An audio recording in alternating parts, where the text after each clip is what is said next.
Hey guys, welcome to the next part in Let's Play Football Manager 2015 with Derby County, and this is the February half-season review for the 23-24 season. And this is, well, a surprise really in the league because we're second, to put it simply. Second place. No thanks again to our fantastic goal scoring. It is just Brendan Rodgers style kamikaze football at the minute because 57 goals, 34 conceded. We're slowly winding down that, problem we were having, or we've had pretty much since the start of the game. Almost a decade now, since obviously we started in 2014, of just conceding so many damn goals. And it looks to finally be receding slightly as I bring in more and more quality players, as I understand, well, I guess, but start to learn the game, how it works and so on, because I always think you need to relearn Football Manager. It's like there's always something new in the game that they've tweaked or changed something, and it's why I think people are a lot better at, say, 2011 version than they are at, say, the 2008 version or 2013. It's like, I found myself to be really good in 2013, but absolutely appalling in 2014. And I'm hoping 2015 is also equally the same as 13, because, well, it seems to be at the moment, because I'm enjoying it. But the more, I actually find the right tactics, the right formation, the right players playing the right way, that will surely go away. Obviously, I play an attacking brand of football, so we are going to concede perhaps a bit more than you might think, especially if, we are to challenge for the title constantly. But that's the price I'm willing to take, or price I'm willing to take, that's a new one, price I'm willing to pay for challenging for the title and scoring goals. So we're just a point behind Man United, although they do have 2 games in hand on us. Let's see, who won last year? Oh, Liverpool won, of course, didn't they? Yeah. Strange Liverpool. And then Tottenham come in third. They are still playing at Wembley. I don't know. I have no idea. Hugo Lloris is still going. He is now 37 years old and still performing very admirably, it seems. Arsenal in 4th, Liverpool, the champions, not doing very well, in 5th. Then again, as we say, they have a couple of games in hand on us.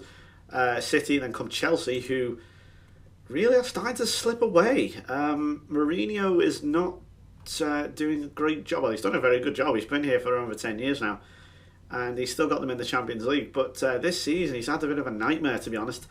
Look at that. I mean, okay, he's in the Capital One Cup final, and he's in the Champions League. But now look at the games he's losing. Look at that. Losing to Hull there, losing to Liverpool in the FA Cup, losing to Newcastle, losing to Tottenham. He's losing a lot of big games. Look at that, absolutely smashed by Manchester United there, losing 2-1. It's not great. Really, for Mourinho, as I say, he does have games in hand, so he could, maybe, well, he's got a game in hand over West Brom there. There's Aston Villa, who again just have not improved. David Moyes now in charge. There's just not really a whole lot of positivity at the moment, Aston Villa. There's nothing really to jump on and say, yes, that club is moving forward, so let's go over some transfers. Incidentally, if you can look on the right here, look at some of these signings. Bayern Munich have signed John Stones, who's awesome on this game. I think he will be a top player anyway, so I think they've got that one right. Arsenal have also signed Oscar. That is Chelsea's Oscar. I can't work it out either. Right, transfer history. Who have we bought? So, players we've got rid of first.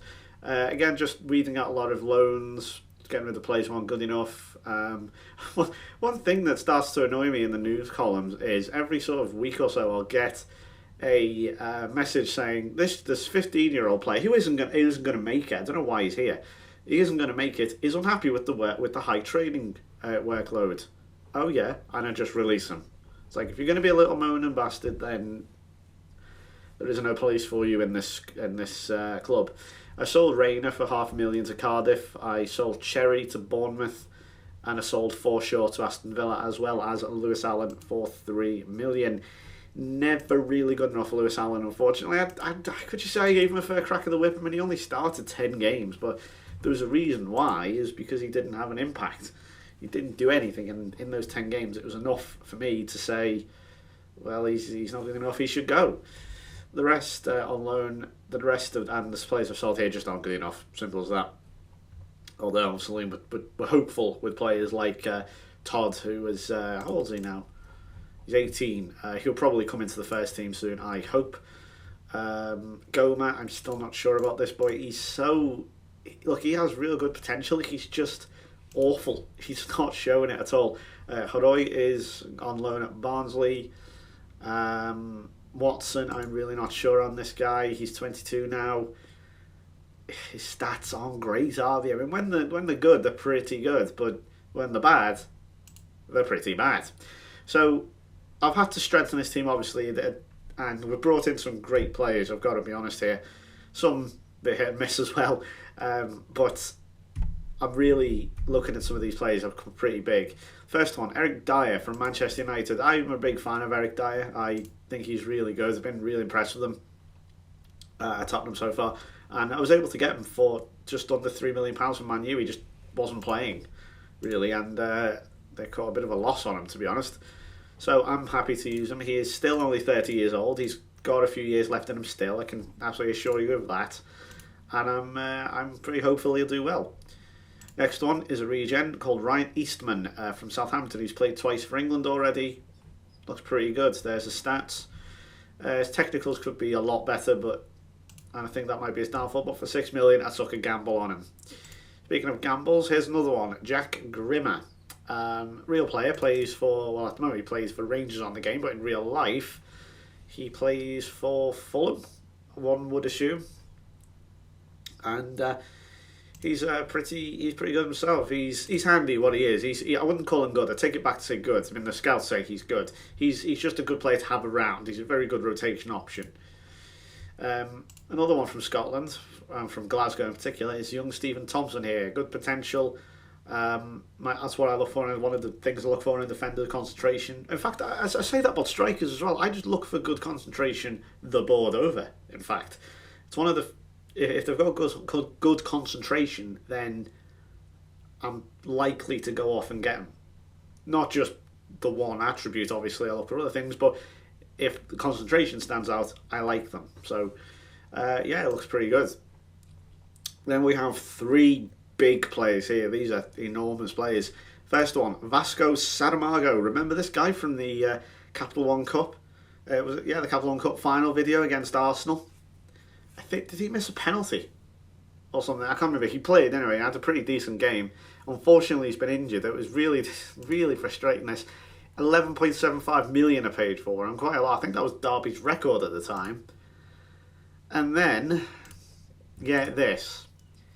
So, where are we? 2023. Just before the season starts, he gets a back strain. That puts him out for a month. He then comes back, plays a few games. Then in November, breaks his damn leg. Not good, is it, really? I mean, he's only 23, so there's plenty of optimism there. He's very good. He's very quick. He's good dribbling. You can push the attack forward, is what I like about him. He's a very positive player, and he's very good. This one, I can't believe I got this boy for £7 million. I want to, ladies and gentlemen, this is Callum Cook. He is awesome. He is a fantastic midfielder, and I'm telling you now, him and Diego Poyet make a phenomenal midfield partnership. I don't think I've ever had two centre midfielders as good and as consistent as these two. Obviously, he's only played 4 times. You're wondering, how the hell are you saying that? Well, I'm speaking from future, from future thoughts here. Obviously, I'm playing a bit ahead of you guys at the moment, but I can absolutely tell you for a fact, if you want a good midfield player, get this guy. He's not a regen. He's real. He plays for Middlesbrough. He is fantastic. He was at Chelsea. I don't know how quickly did they get him? They didn't get him until 2022. So if you want a good midfield player, get Callum Cook. He is absolutely fantastic. He is brutally consistent. He's just very steady in midfield. He's not going to get you a lot of goals. Might get you a few assists, but he is just overall a very steady, very consistent, very reliable midfielder. I cannot recommend this guy enough, and honestly, this pairing with Diego Poyet has been... I can't honestly... I mean, I've had some cracking midfielders in my life on Football Manager. You know, even down to that mad youth pairing. Remember that youth pairing I had on FM13? We had... I could remember the names. Fry and Russell. Do you remember that? Both came through the academy. And I thought, no one's ever going to beat them. Trust me, Poyet and Cook are beating them. So I just want to... I'm very, very impressed by this guy. I just want to just pass on the knowledge to you. And then lastly, took a gamble on this guy. I could afford it, so I went, why not? Yaddah Santa Maria from Atletico Bilbao. 20 finishing. He is only one of 2 players I've seen on this game so far that has 20 finishing. The other, of course, being the first wonder kid I had on this game, Adam Robertson, but who is now, I think he's still at Newcastle. Not developed as well, but he is very good. He is... I've been playing him mostly as a poacher, they say, advanced forward there. Obviously, these were signed in January, so he's literally just signed. I will be playing him as a poacher, not an advanced forward, mainly because he's not someone who... He's like Sarah... I'll take you for example. Saramago. He's someone who can pick the ball up on the halfway line, dribble to the box, and have a shot. Santa Maria is not like that. He's very much in the Michael Owen mould, in the... poacher type, you know, he'd be in and around the box. He's got great finishing, okay, put it that way. He will be in and around here, waiting for the ball to be delivered from the flanks, and he should score just truckloads, I hope. I really do hope he does. And yeah, I'm very, very happy and excited with these players. Cook is 26 years old. So I think if he had been a year younger, Chelsea probably would have wanted double the money, possibly even triple. But seriously, get this guy. I'm not even kidding. If you are looking for a good centre midfielder, and he's English, get Callum Cook. We'll look back to this video in about 5 years' time and go, gee, do you remember him? Oh, sorry, do you remember? Sorry. Oh, look, there's Callum Cook when he was only 18, however old he is, on Football Manager. Look at him there. Yes, I bet you they will. I bet you they will. Anyway, let's go over the fixtures. Sorry, wrong one. Fixtures. So we actually didn't start or have a great start to the season as we lost 3-1 to Tottenham, who, as you saw in the league, are keeping up with us. They, in fact, if they win that game in hand, could very well go above us. Not the greatest start in the world. Let's see, Bentaleb, I think, scored their own goal. Gallo also scored, but unfortunately got sent off. But just look at the times. That's what we call getting FM'd. There are many variants of being FM'd, but that is most definitely one of them. I mean, I think it looks worse than what it is because of the 94-minute goal. But if we'd lost the game due to that 2-1, I would have just... I don't know. Anyway, it started so well. Look at that inside 60 seconds. Rocco Gallo with a lovely finish. I think this is Jack Grimmer's first game as well. And then this happened. This is the 88th minute. I mean, good luck to the goalkeeper saving that. I mean, I'm sure the game goes, oh, we shouldn't be beating at his near post. Well, I'm sorry. Yeah, I think... Now, who do you blame there? Do you blame the goalkeeper? Oh, look at that. Bentaleb scoring for Tottenham. I like how the suspicion's offside there with their own goal. Now, who do you blame? Is it Grimmer not forgetting the ball, or is it just a crap kick from the goalkeeper? I think the goalkeeper should have done better in general, to be honest, but yeah. 4-3 then against Huddersfield, and I'm terrified of any team that has Wilfried Zaha. His pace is frightening. Yeah, it's gone down slightly, has it? Well, put it this way. Can I just stress again how good Saramago is at dribbling? Wilfried Zaha, 17. Saramago, 18. I'm not saying that's to be all and end all. I'm just saying. He's in that mould. You can start to imagine. Nabil Bentaleb's Premier League season got off to an even worse, or just continues to worsen as he misses a 4th minute penalty. I'm not going to show you the goals. But Conor Mahoney there with a hat-trick. Keep your eye on this, lad. Keep your eye on him. Unfortunately, we went to Stamford Bridge and we lost 3-1. So, yeah, not a great start. 3 points out of 9. And again, I still can't believe this. I'm looking back at it now and you will not believe how pissed off I was getting at Ben Taleb. I think that may have been the last time he takes a penalty. He missed another one.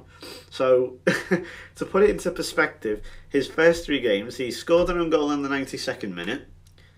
He's missed the penalty in the second game and he's missed the penalty in the third game. I don't think it could get any worse, to be honest.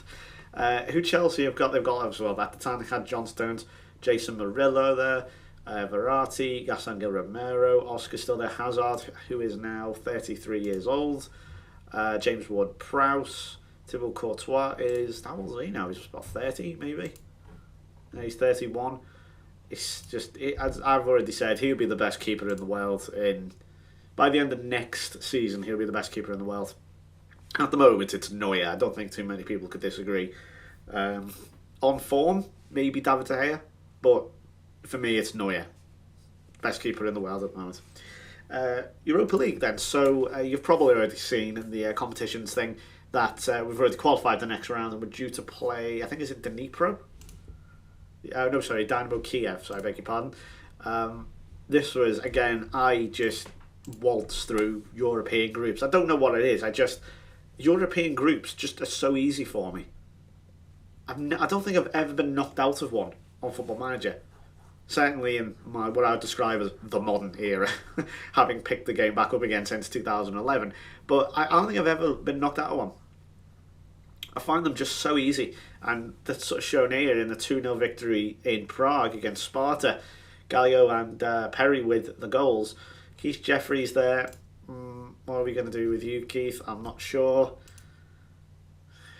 3 goals and 11 appearances. Is it really good enough? I'm not sure.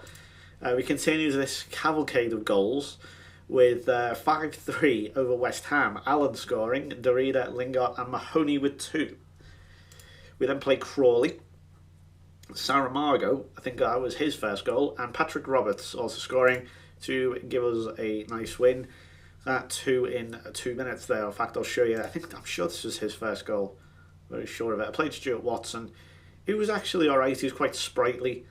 But I don't think he's going to make it. I'm going to be trying positive. Look, set him up there, but an easy tap in for Saramago.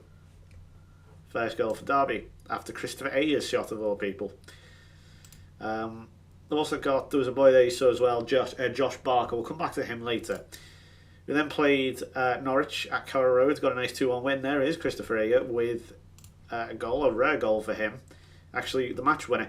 Thierry Ambrose. Again, keep an eye on his name for the future. Remember the name. But yeah, Ayer, of all people, it's like a rare event. It's like when Makaleli scored, or if Lucas Leiva scored. It's an event, you know. It's like, oh my god, it finally happened. It's just great when you see a defensive holding midfielder score. We fortunately lost to the Lens. This one again is just one of those games where the players were better than you. They just turned up and they were better on the day. You just have nothing else to say on it, really. I mean, we lost. They were better. Move on. 2-0 against Brighton. Fairly standard win. Gallo and Mahoney again with another goal. Unfortunately, went to the Etihad, lost 3-2. Lingard and Gallo. You could start to see again the same people type scoring. Grimmer, average rating of 6.7. Not amazing. Look, he's not great, Grimmer, okay? He's a rotation option and that's it. The last team in our group, in the Europa League group, were Bogtev Plovdiv, which is a fantastic name. They're from Bulgaria. And we, smashed them 3-0 with Saramago, Gallo and Jeffries with the goals there. And we played Aston Villa, Mahoney with the goal against my former team in the 64th minute. A rare clean sheet as well. Shane Duffy there, man of the match. Unfortunately now, Callum Cook has Look at that. Again, it just breaks to him. He's just on a run, Conor Mahoney. He's just awesome. It does look as if Callum Cook is going to replace Nabil Bentaleb. It's a shame because he's had such a bad start to the season, but he's still pretty decent. He's 29 years old. I don't know what to do with him. He was the captain before I think, was he the captain? I think he was the vice captain. Oh no, he is the vice captain. Sorry, I'm getting confused now. Anyway, moving on. I'm confusing myself now. Unfortunately, got knocked out the Capital One Cup by Norwich. This was a bit of a surprise. Played a few different players here, like Goma, again letting me down. I do not know what to do with this guy. He's just look, he's got 53 appearances for his country at 23 years old. That's ridiculous. I know he's Egyptian and there isn't going to be that many, to rival him, but my God, he's got talent, this kid, and he doesn't put it to practice. And he was match fit as well. I can't explain why he's so poor. Maybe he doesn't. Let me just check his. He's ambitious. I don't know. Honestly, I don't know what I can do with this guy. I try, and he just lets me down. Lingard's got a hat-trick as we put 5 past Everton. Saramago and Gallio with the other one. Conor Mahoney again with a great performance, 8.3. Then played Botev Plovdiv again in the Europa League. 5-2 so a repeat scoreline of the Everton game. Roberts with 2, Perry with 2, and Michael Hector, the Jamaican, with a rare goal for him. And then at the Brian Clough Cup, we absolutely decimated Nottingham Forest once again. Gallio, Mahoney, obviously, Bentaleb and Asia, so that's the 2 holding midfielders with the goals. Again, complete and utter domination. Like, a really satisfying victory, this one. Everyone playing well. And check this out from Mahoney. Oh! Suits you, sir. What a goal that is. 30 yards. And that just sums up Conor Mahoney this season. He has been electric. Absolutely fantastic performances from him. And there is just no stopping him. I don't know how he's not been called up to England, if I'm being honest with you. I'm sure it says uncapped. He might have played a few times for the under-21s. But he's not been capped by the senior team. See, there's that pace from Saramago. Easy tap in for Gallio. And that's 2-0. And that was after 16 minutes. So easy as you like so far. And Forest offered very little. I mean, if you saw them in the league table, lovely header from Bentaleb. I think they were in the relegation zone. So they're not doing great in the league. And, when Bentaleb and Aya score against you, you know things are going badly. So a lovely Derby victory there over Forest. Derby with the win in the Brian Clough Cup. Nice little run here of green dots as well, which is always nice to see.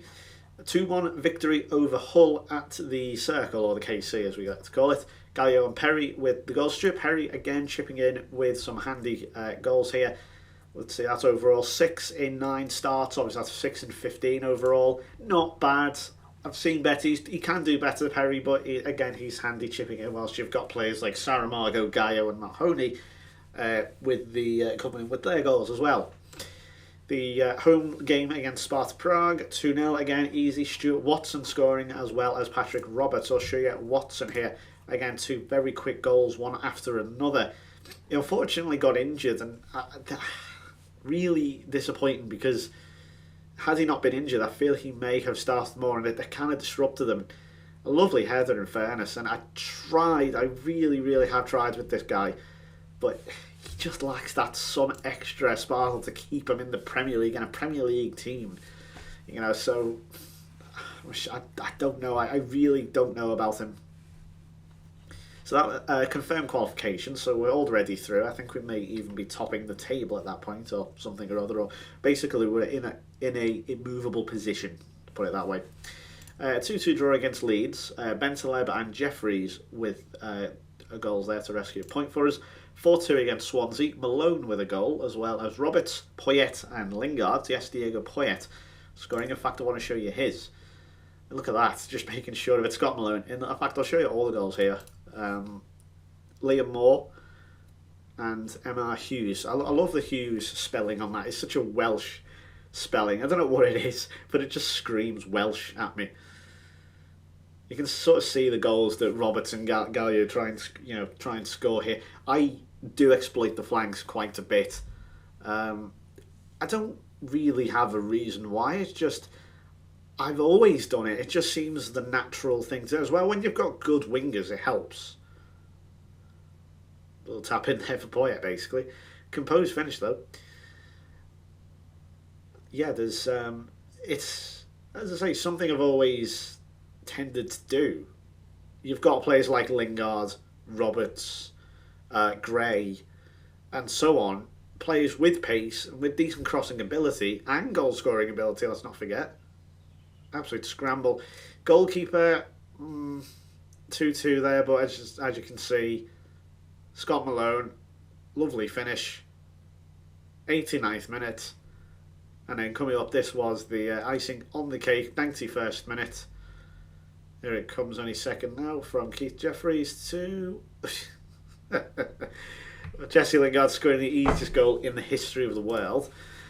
But yeah, we got away with that one, but still 4-2 it all.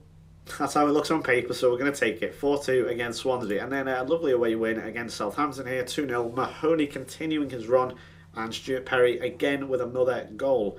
Then this one I instant resulted, and I don't want to say I threw it or anything, because I didn't. I just played a weakened team. So I played players like Josh Barker here, 18 years old, 16 finishing, check that one out, and not half bad physicals either.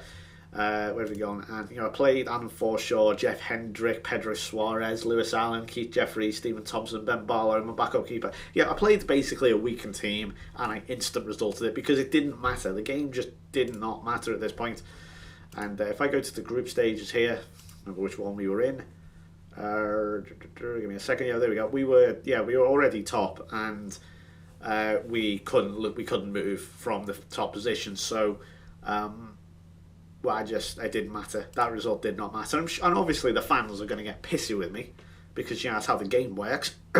But I don't care. I rested my main players. And with good reason too, because Newcastle were coming on Sunday and we put 5 past them. Mahoney with 2, Lingard with 2, and Gaio with a 1. It's just the Lingard-Mahoney show. And this is what I mean about exploiting the flanks. You've got great wingers here, and look at that. They are just monstering the league at the moment. He's 31 years old now, Lingard, possibly, dare I say, at his peak. And if we look so far, he's got 11 goals and 12 assists. That's mightily impressive, if you ask me. We then went to Old Trafford. Lingard's got another 2 against his old club.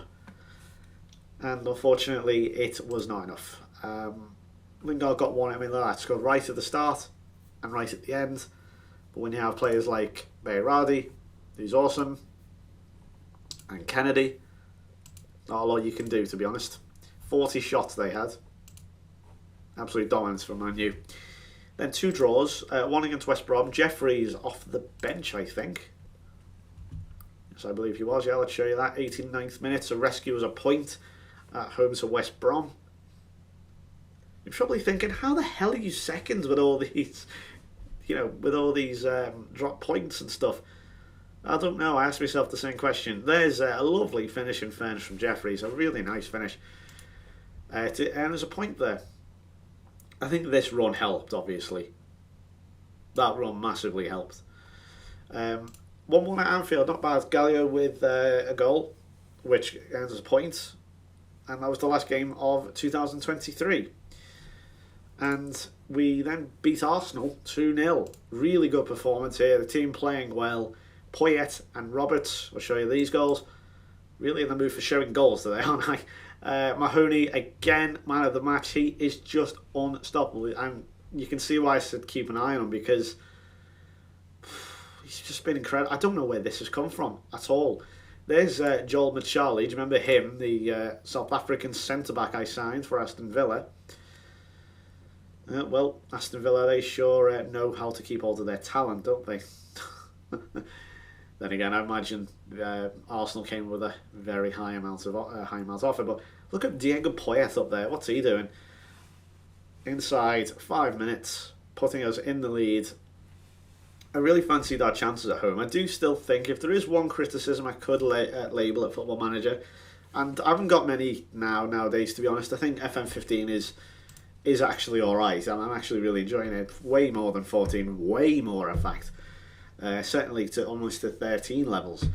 But the one thing I still feel is that the game is slightly unbalanced in a home team's favour. Now I know that's the idea. You play at home and you have home support, and you know that's how it works. I just feel that it could just be tweaked ever so slightly.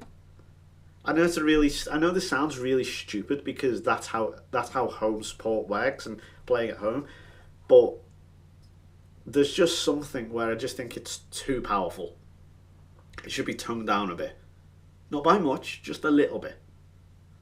And to be honest with you, if that's the only complaint I've got, then it's hardly doing bad, is it? I've had a few problems with one of the latest updates. I think it's been fixed now, but caused me a few graphic problems, and I believe it happened to a lot of people. Their skins stopped working, the badges disappeared or something. So I don't know what happened there. But yeah, I actually couldn't play it for a couple of days because it messed up. I'll come back to the results in a second. But I just want to share you this. Basically, this here. You may notice I've got something here called "Use This Fucking One," and basically the custom views here, copy of selection info. There's only one way of describing it: bugged. They completely bugged on me, and I don't want to click them because it'll ruin the game. It actually got to the point where when I tried to go into a match, the game would physically crash, completely crash on me. And so for some reason, when I inexplicably changed to a one that worked, I just so happened to find it. I think it was the first one I used, the bottom copy selection info. I then changed the name to this, and it started working. But what happened was the position role thing here, they were completely at random. They were arranged in a random way. I don't know what happened there, and it just ruined the game. I couldn't play. If you follow me on Twitter, you'll probably see me moaning about it. But that happened to my save, and it's really frustrating. But it's been fixed now, so that's the only complaint I actually have. Anyway, getting back to this, sorry about that. I just wanted to share that with you because whilst it was fresh in my mind, because I'll forget about it if I don't. Unfortunately, we're not going to make any progress in the FA Cup as we lost to Sunderland. Again, I didn't throw this one. I just gave players like Birigi Mana, Allen, Hector, Suarez a chance. Cook played his first game. It's okay. Didn't do a whole lot. But then again, the team didn't really help. Barlow, the goalkeeper, 7.4. He's a great backup. That's all he is. He's just a great backup keeper. He's not going to be a first team by any stretch of the imagination. He's not getting in front of Stevens, but he's very handy as a backup. 2-0 against Tottenham then, so we managed to get a bit of revenge for the opening day defeat as Conor Mahoney again bagged a double with a 9 rating. This guy is incredible this season. 2-2 against Huddersfield, Perry and Poyet with the goals, and then 2-0 against Chelsea. Mahoney and Roberts, the big game players. That's happening again. Rocco Gallio, not a great game for him. He does have this sort of thing where he will switch off. I can usually tell after about half an hour or so whether he's going to have a good game or not. Because, to be honest with you, after 30 minutes, I might as well take him off because he's not going to have an impact. It's like Balotelli, he sort of depends if he's in the mood or not. Lingard gets, ends his. He'll end his little drought here with a 7.6 in a goal as we earn a point against West Ham, who of course have the Olympic Stadium now. In case you didn't know, I just noticed that actually. How are they getting on? Well, the bottom. They have the Olympic bloody Stadium and the bottom of the Premier League. Bravo, London. And then lastly, Diego Poyet with a double as... in fact, I think I've underestimated the attacking ability of Diego Poyet as we beat Norwich 2-1. I think you can see the runs there. Diego Poyet with a last-minute goal. I'll show you that to end us at 3 points. And it's games like this where that have propelled us to the second place. Now, I realise that... we're probably not going to win the title, but what a goal that is. What a beautiful goal. That doesn't win goal of the season, nothing will. But yeah, I appreciate that, we've seen this happen before. We are probably going to slide away. I'd still be happy with Europa League. But why the hell not challenge for Champions League? I think we could do something here. Why not? Let's search the past positions to compare. Look at that. The last few games have just helped us rise completely.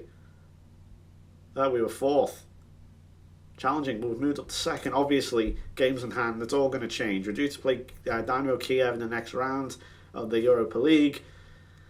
Let's just see what happens. You just never know. I'll go over the club real quick. Things like this. As you know, the new chairman's in here. Capital One Cup runners up. Here's our affiliates. Walsall, Swindon, Sheffield Wednesday, New England Revolution. You can see all them there. Finances are okay. The estimated values, not bad.